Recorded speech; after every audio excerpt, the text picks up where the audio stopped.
So mga ka-legit Dover Cards, another updates, JDL or Joey De Leon, abay may pagsisiwalat patungkol dito po sa panibagong AI family.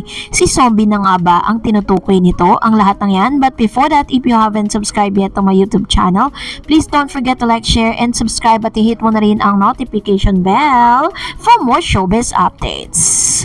Bago tayo of course magpatuloy sa ating mga updates, of course nais ko po muna ipaabot ang aking pasasalamat at sa inyo pong mainit na pagsuporta at panonood sa lahat ng ating mga updates. And of course, maraming salamat po sa inyo pong panonood kanina kung saan trending na trending po yung nangyari po kaninang special moment kung saan nakilala na natin ang AI family pero hindi natin alam na may pasabog pa pala.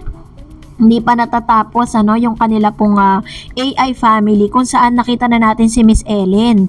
At isa sa mga talagang inabangan dyan is kung sino nga ba ang gaganap na Miss Ellen dahil dun po sa AI portrait niya makikita natin na medyo may kapayatan at ang ine-expect nating lahat si Mr. Alan K yung gaganap. Pero dahil nga ang sabi ni JDL, baga parang mindset niya tayo for the whole week na sino kaya ang gaganap na Ellen dahil sexy nga si Ellen sa mga pictures, diba?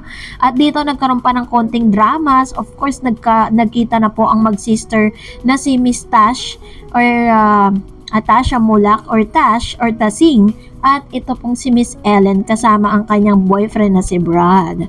Alam niyo, ang dami po talaga mga nag-comment po at ni-replay ko na naman siya, pinanood ko na naman siya. Talagang tuwan-tuwa ako, lalo-lalo na kay Mami Josie. Talagang wild talaga si Mami Josie. Naalala ko tuloy yung Aldab days, diba? Ganyan din siya ka-wild. Bilang isa sa mga lola ni Dora at Lola Tidora.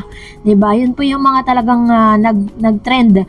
Talagang pinakaabangan. Pero ito nga meron pong video clip na ipapanood ko po sa inyo. Ito po yung isa sa mga katunayan na meron pa po silang isa pang ipapakilala na sinasabi nga na maaaring ito disclaimer hindi pa sure kung si Mr. Zombie sa ipapakilala. Panoorin natin ito. Yung bunso. Kamo, Lola Belen. Isa pa?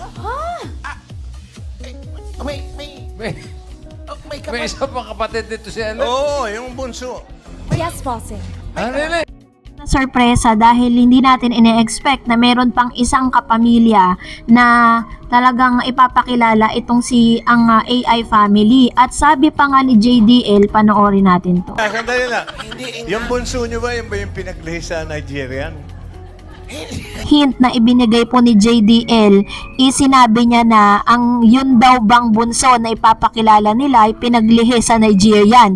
Maaaring si Zombie Toge nga ang tinutukoy dito. Maaring ito po ay disclaimer ulit, maaring bumalik nga siya dito sa EAT but definitely not in so goodbye mga kapatid or maging part siya ng AI family. So this is gonna be the confirmation that Zombie is still part of EAT.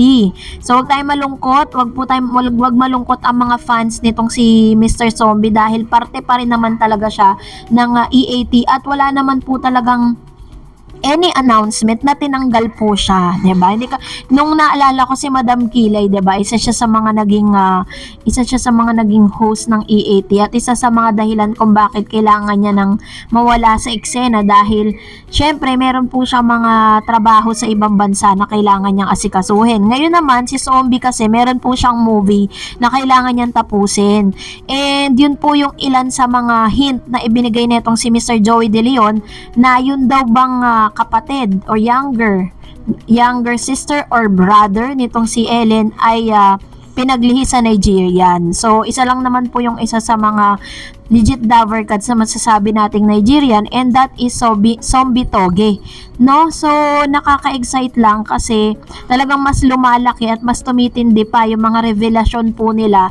Biruin po ninyo saan ka makakakita na makakaisip sila ng ganitong strategy which is ginawa na nga sa It's Showtime kung saan sila po ay gumamit ng AI na rin, diba? Yung performance sa magpasikat ni Vong, ni Jong at saka ni Jugs na tinawag ding TBJ.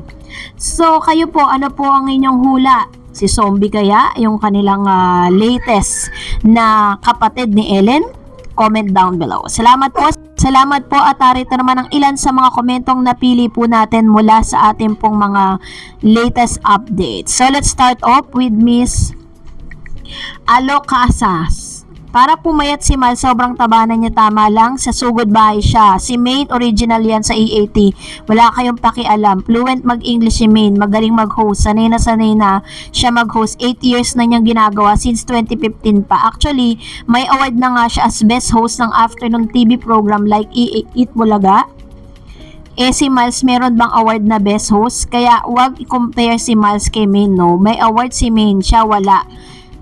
Kaya malayo ikumpara. Ayan. So, hindi naman po sa kino-compare silang dalawa. Wala naman pong comparison na nagaganap. May kanya-kanya po silang galing. Ano? So, anyways, maraming salamat po sa inyong komento. And of course, another comments coming from Bernadette Temos. Si Miles Porsugod, hindi permanent. May ginagawa lang si Ryan. Pagbalik niya, siya na ulit doon, kailangan si Maine sa loob kasi wala si Bossing, and besides, everybody's going to have an opportunity to be host in the barangay. Be patient you all, wala namang problema yan kay Maine, hindi siya maarte, siya nang nagsabi pwede siya sa barangay, kaya wala si Bossing ngayon. So totoo naman po yan, 'di ba? Dapat lahat po ng EAT girls or EAT members ay maging parte nito pong barangay para makita din natin kung sino ba talaga yung pinakaswak, ano. At sa nakikita natin ngayon, palagang swak na swak naman si Miss Miles bilang isa sa mga barangay host, no. At talagang ganap na ganap niya kung ano yung karakter na ginaganapan niya doon po sa nasabing barangay. So, salamat po Miss Bernadette Moss. And of course, another comments coming from Miss Dane Paul. Sunod na kamalasan na inabot ng halusos. Next naman si Bullet. Hindi naman nanalo sa pagka-mayor. Ayun. So, yun nga po kasi 'di ba parang naglabas na po ang Supreme Court ng desisyon na hindi po si Mr. John Halusos ang siyang dineklara bilang First District Representative ng Zamboanga del Norte. Sabi ni Rally Sikbida, halos host hindi kayang gumawa ng sariling noontime show. Kaya ayaw bitawan ng Eat Bulaga dahil ito lang ang show na almost 40 years na sa TV. Alam nilang hindi nila kaya magpasikat ng show at ng mga hosts. Yan. So ito pong realistic na kahit laging nilang sinasabi na for without them, hindi raw po aabot ng ganun katagal ang Eat Bulaga dahil sila daw ang producer.